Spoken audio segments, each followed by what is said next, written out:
more care goes into adapting and evolving the places to support relationship-based work, and adapting the places to be more sensitive and responsive to a richer spectrum of individuals and their personalities. Mm-hmm. Is there a need, or how well? I want to approach this from a consumer sort of decision standpoint. How well what's our current sort of state of readiness from a merchandising standpoint to effectively communicate to the employee consumer who's looking at an app or an internal booking tool or a calendar and trying to make the best decision about the work they need to do? And are there opportunities from a merchandising standpoint? How am I going to tell the story of a space through a digital interface to somebody who's considering a day here versus a day there? My goodness, it's like you're listening into my internal team meetings.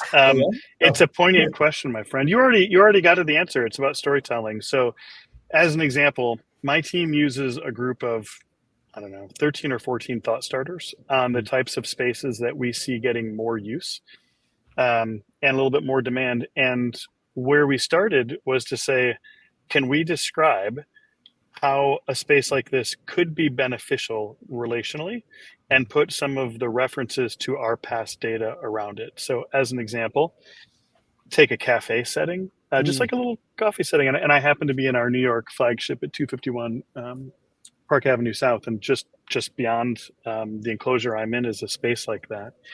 And you'd say, well, it's a good place to have coffee and to do some email. That would be the activity view. But what does it do relationally? Well, if you're a new employee, it gives you a chance to be in that environment and hopefully make a few new friends, establish those weak ties. If you're somebody who's at a later career stage, empty nester, maybe more accomplished in your career, say a SVP of something, it gives you a chance to meet people in a more equitable kind of space. It's tough to meet somebody in a conference room when you're really high in the organization and feel like you can just sit there and socialize and bond.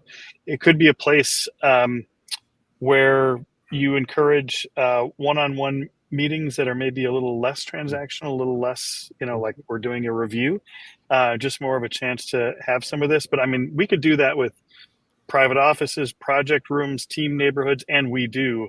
And so I think the first step for anyone, and that would be true of people well outside of MillerKnoll, to make relationship-based work a thing, is to communicate the value of design in those terms. And I personally, like if I'm a principal of an interior design firm, being able to say, here's how I think this space could strengthen the health of your organizational network is way more compelling to get an investment than here's how I think we can support activities that, could be supported at home, but we'll do it better. Maybe, we hope. Yeah. The other part of this, Mark, and I'm really on a tear here, is I am really, really wrapped up in this concept of place attachment right now. It started a couple of years ago. We've had this longstanding relationship with the College of Human Ecology at Cornell, and we had an intern, Lily, from there. And I said to her, Lily, when we do shared desking, people sit at the same spot. And if you go to an event, within an hour, you call it your chair. Like, what is this? Can you go talk to the faculty? And Lily came back to me, not with an answer, but with a paper on place attachment that was all around this environmental psychology theory of we form relationships with these places and you need to manage those relationships. I challenged my team. I'm like, hey, if anybody has a place at the dinner table, whether you live with someone or not, like just sit somewhere else. Just tell me about like your experience there. And I should really tell my wife that I'm telling this story, but she came over to me. I was sitting in her chair, and I don't know our censorship guidelines for what's your fit, so I won't use the language she used. But she was like, "What are you doing?" And I'm like, "I'm just going to sit in this chair tonight." She was like, "No."